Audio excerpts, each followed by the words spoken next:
Hello बच्चों, let's see this question. The question says, what are the three lists in Constitution which divides the power between center and state? हमारे constitution में वो कौन सी तीन list हैं जो centre और स्टेट के बीच में पावर को डिवाइड कर रही हैं? So the answer is the three lists that divide the power between center and state are union list, state list and concurrent list. तो यूनियन लिस्ट, स्टेट लिस्ट और concurrent list, ये तीन list ऐसी हैं जो हमारे देश में पावर को डिवाइड करती है सेंटर और स्टेट के बीच में। अब देखो ये लिस्ट मतलब है क्या यहाँ पे।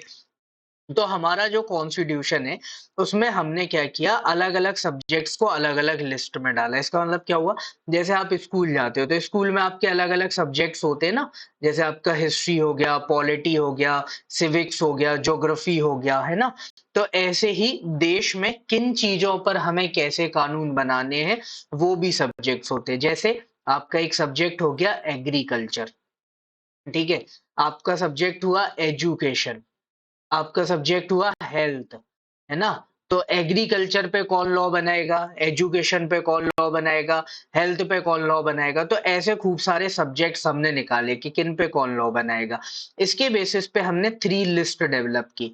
पहला हमने बोला यूनियन लिस्ट, सेकंड हमने बोला स्टेट लिस्ट और थर्ड हमने बोला कॉन्करेंट लिस्ट। तो हमने ये तीन लिस्ट बनाई यहाँ पे।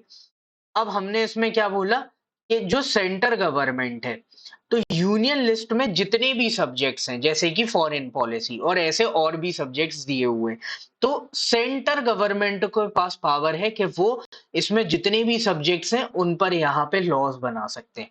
फिर सेकंड लेके आए हम स्टेट लिस्ट, तो इसमें हमने कुछ सब्जेक्ट्स डाले और हमने स्टेट को पावर दे दी कि भाई आप इन पर जितने भी सब्जेक्ट्स हैं उस पर यहाँ पे आप लॉस बना सकते हो, इन पर सेंटर नहीं बनाएगी, केवल आप बनाओगे।